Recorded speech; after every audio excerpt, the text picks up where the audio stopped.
فالقرآن يا عباد الله لما أنزل على نبينا محمد صلى الله عليه وسلم ما أنزله من أجل أن يحفظ،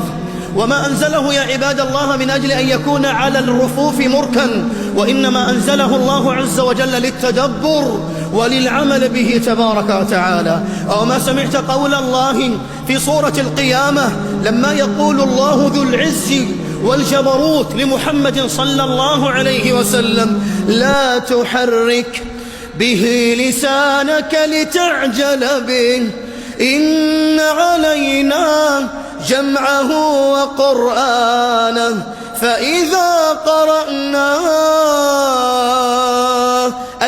قرأناك إياه عن طريق جبريل، تلوناه عليك عن طريق جبريل الروح الأمين، يقول: فإذا قرأناه